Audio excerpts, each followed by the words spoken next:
book is Social Justice Fallacies. I want to encourage you to go to Amazon.com and grab a copy. Any major bookstore should have a copy. And it is very readable, and it is worth reading, particularly now during these times. Dr. Sowell, when we talk about equality, immediately race pops into mind. It's always about race, racial discrimination, about the founding of the nation, white dominant society, so forth and so on. And you make the case, and you've made this case throughout your life, but it's very poignant in your book, which is, wait a minute. Of course this has some impact, but it's not the only thing that has an impact. But why? First of all, what other things have an impact? It's probably an infinite list of things. And secondly, why do they only focus on race on the left? I guess it's because that's proven to be a politically popular thing to do.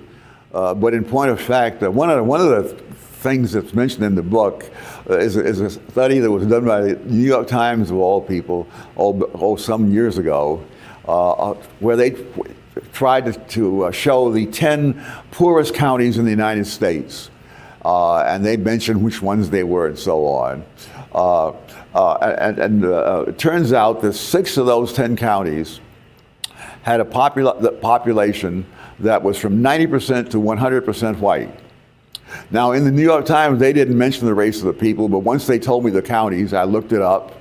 And in fact, I followed the average income in those 6 counties over a span of 50 years. And in all those 50 years, all 6 of those counties had a median income lower than the median income of black Americans.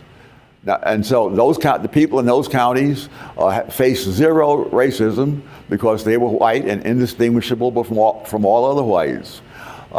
They didn't have a legacy of slavery, and yet there they were.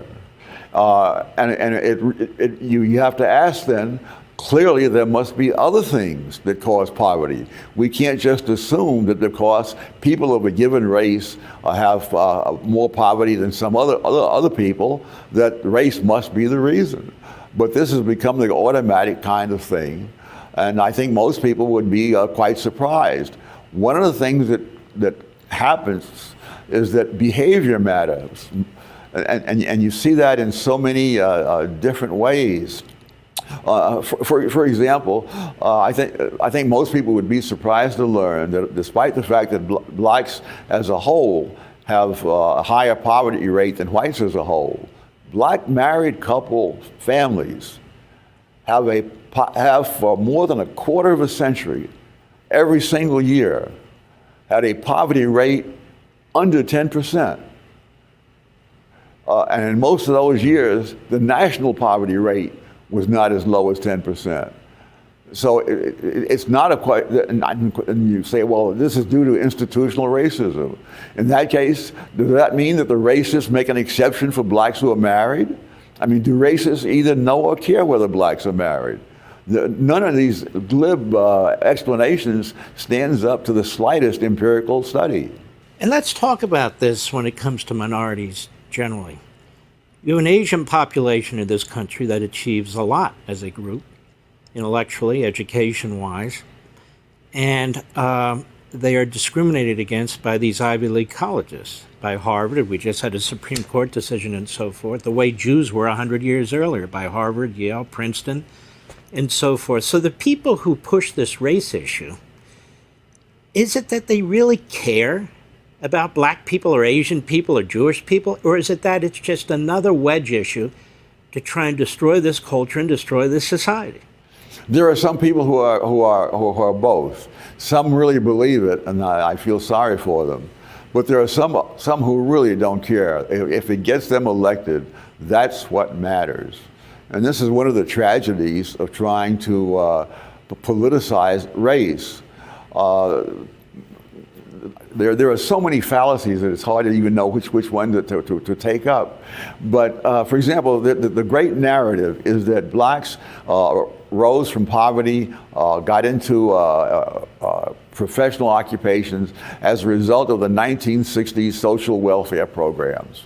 And that this has been a big benefit. one of the problems with this way of looking at things is that everything depends on when you pick as the start of this trend. If you go back to 1940, that is 20 years before these wonderful things are supposed to have happened in the 1960s, and you discover that the degree to which blacks were in poverty declined from 87% in 1940 to 47% in 1960. So it went down by 40 points in those 20 years. Now you look at the 20 years following 1960, they went down 18 points. And so the trend did not begin in the 1960s. The trend was there before then, and the trend did not even accelerate after 1960. Many people think that it would all began with the Civil Rights Act of 1964. Well, that was a fine act to get rid of the segregation laws in the South. But the cold fact is that the percentage of blacks who had professional occupations doubled from 1954 to 1964. That is in the decade ending at the time that the Civil Rights Act of 1964 was passed. If you look at the things that are negative, like, for example, black children being raised in single-parent households. In 1940, just under 17% of black kids were raised in one-parent families. But after 1960s, before the end of the century, 4 times that many, 68% of black kids were being raised in one-parent families. And that does not depend on racism or any of the other things they talk about. It depends upon things that happened due to the policies of the 1960s, which are still going forward.